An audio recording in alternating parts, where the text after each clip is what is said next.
Oh yo tout le monde, j'espère que vous allez bien. Aujourd'hui on se retrouve pour parler du Cosmos, c'est-à-dire l'univers qui englobe Dofus, Wakfu et bien évidemment Waven. Moi je vous retrouve juste après le générique. Aujourd'hui on va donc s'intéresser à 5 faits sur l'univers du Cosmos. Petit rappel, le Cosmos c'est tout ce qui englobe Wakfu, Dofus et Waven, donc l'univers d'Ankama. On peut voir que le Cosmos a beaucoup de similarités avec les dieux gréco-romains, à commencer par ces 12 dieux, les Douziens. Ils sont très liés aux 12 Olympiens. Et oui, tous les deux sont 12 et tous les deux vivent dans une dimension bien particulière. Pour les Douziens, il s'agit de l'Inglorium, la dimension des dieux. Et pour les Olympiens, il s'agit bien évidemment du mont Olympe. Quand on regarde les Douziens, on peut remarquer que chacun a véritablement une singularité. Leur chara-design est vraiment particulier. Mais ce qu'il faut noter, et ce dont il faut se rappeler, c'est que bien évidemment, chaque dieu en a un qui est plus puissant que les autres. Chez les Olympiens, il s'agit bien évidemment de Zeus, et chez les Douziens, de Yop. Les similarités ne s'arrêtent malheureusement pas là. Tous les deux sont connus pour être frivoles, ne pas respecter forcément leurs engagements, être des tyrans et malheureusement avoir un comportement déplorable, car tous les deux ont été l'auteur de viols. Zeus a violé une humaine et Yop a violé une des créations de Sadida, Datura. Mais si on parle de ces deux dieux, les similarités ne s'arrêtent pas là, fort heureusement. Ces deux-là ont une descendance qui a marqué l'histoire. Pour Zeus, il s'agit bien évidemment d'Hercule. Pour le dieu Yop, il s'agit de Gulthard. Ces deux-là ont des points communs, en plus d'être demi-dieux, d'être roux. Ils ont une histoire tragique. Les deux ont été maudits, chacun à leur manière. Héraclès a été maudit par Héra, la femme de Zeus. Ne supportant plus les tromperies de son mari, elle décida de maudire Héraclès, le faisant rentrer dans une folie meurtrière. Et ce dernier tua toute sa famille. Pour faire acte de pénitence, on lui fournit donc les 12 travaux d'Hercule. Gulthard, lui, vivait paisiblement avec sa femme et ses enfants. Malheureusement pour lui, un jour, un sacrieur du nom de Cathare vint chez lui, attraper sa famille et les tuer. Ce dernier entra dans une folie meurtrière et avant d'exécuter Cathare, lui demanda l'ultime question. Pourquoi ?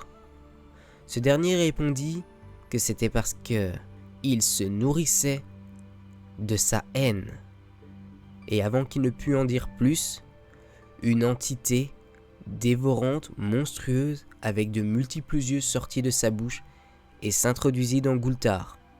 On connaîtra désormais Gulthard sous le nom de Gulthard le barbare. Il était empli désormais d'une folie meurtrière que rien ne pouvait étancher. Les deux ont été maudits comme je l'ai dit précédemment, mais heureusement pour eux, l'histoire se finit bien. Gulthard trouvera un ami en la personne d'Arti qui apaisera petit à petit la colère en lui et le démon qui l'habitait finira par partir de lui-même. Quant à Héraclès, après avoir accompli ses 12 travaux, il finira par trouver la paix. Everybody lies. Et oui, comme le dit si bien Dr House, everybody lie. Même les dieux. Depuis tout à l'heure, je vous parle des Douziens, ou des 12 dieux de l'Olympe. Mais dans l'univers du Cosmos, des dieux, il n'y en a pas que 12. Non, il y a un 13e dieu. Un peu plus tôt dans ma vidéo, si vous vous souvenez bien, je vous avais dit que Yop avait volé l'une des créations de Sadida, un autre dieu. Cet acte ne fut pas sans conséquence, et oui, car ce qu'il avait violé, Datura, cette création de Sadida, était une partie de ce dernier, mettant donc au monde un dieu. Or, dans l'univers du cosmos, c'est un tabou pour les dieux. S'ils s'unissent entre eux, ils peuvent mettre au monde une créature tellement puissante qu'elle serait capable de les évincer. Et c'est ce qui s'est passé.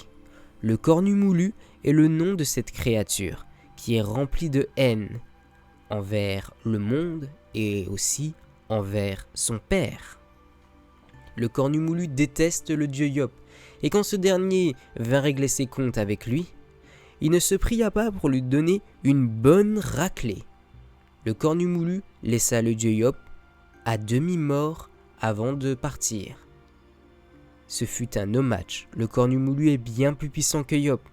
Il revient ce dernier avec Gulthard, son fils, et Arti, l'ami de Gulthard dont je vous ai parlé précédemment. Mais ce fut une nouvelle défaite pour le clan du bien. Le cornu moulu est définitivement trop fort. Il faudra une nouvelle rencontre entre ces 4 individus pour que, enfin, le cornu moulu puisse être défait. Mais ce dernier n'est pas mort. Il est seulement emprisonné autre part, dans des masques. Je vous présente le dieu roi Héliotrope. Et oui, quand Hugo est allé aider Tristepin, son ami Yop, pour affronter Ogreste, eh bien, pendant plusieurs minutes, il est devenu l'égal d'un dieu. Il a créé toute une ribambelle de clones de lui-même, disséminés au fur et à mesure du temps. Un peuple nommé Héliotrope.